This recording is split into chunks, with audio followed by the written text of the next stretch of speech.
चरंपा गुंडुनिया बजार अंचल में विलंबित राति युवकों हत्या गतकाली राति प्राय 11:30 समय श्रीकुमार नामक युवकों सहित पाटितुंड होता श्रीकुमार चित्कार शुणी जिते लोक मैंने पहुंचले रक्त जुड़ुबुड़ अवस्था पाई तुरंत मेडिकल को निया डाक्तर मृत घोषणा करते किए कहीं हत्या कर स्थानीय अंचल में चांचल्य खेली जाइए आक्रोशमूलक भाव में हत्या कर दृढ़ कार्शन दाबी कर स्थानीय काउंसिलर खबर पाई साइंटिफिक टीम सहित पुलिस जाई छानबीन करुछि भद्रक एसपी पहुंची तदंत हत्याकांडर कारण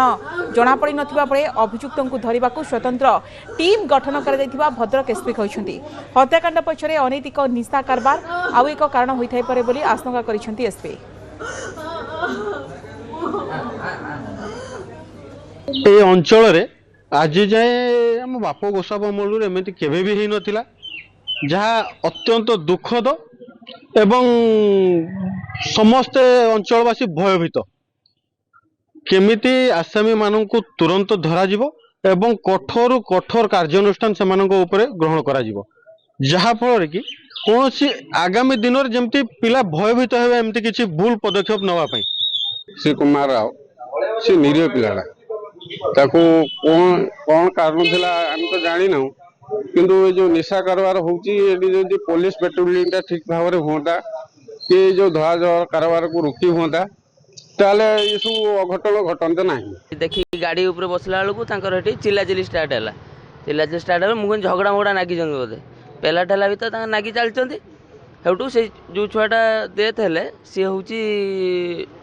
चिल्ला स्टार्ट कले मुझे पशिगली भितर मुझे जानी ना जे छुरी फुरी मार्च कौन कर मुझे भितर पशिगली धरिकी से 3 जन को अटकेला सी सेठू बेक भांगदेला मुझे अनेला मो देह हाथ सब ब्लड ये जो घटना होता काली बहुत सब गुड़ा यंग पिला गुड़ा एटा गोटे सडन प्रोवोकेशन आपाई आमर लोकाल लोक भी बहुत साहाय्य करमको पुलिस भी इमिडिएट आसिक पहुँच के एक्शन नहीं तेणु बहुत जल्दी से धरा हे आमर अलरेडी 2टा टीम आम कर सारू 2टा टीम बुलूँ आईआईसी भी एठू कम सारा पर पुणी जा मिसबे काली आज पर्यंत लोक लोकाल लोक बहुत सहायता रही तेणु मुझे आशा करूँ बहुत जल्दी आम आसामी गिरफ्त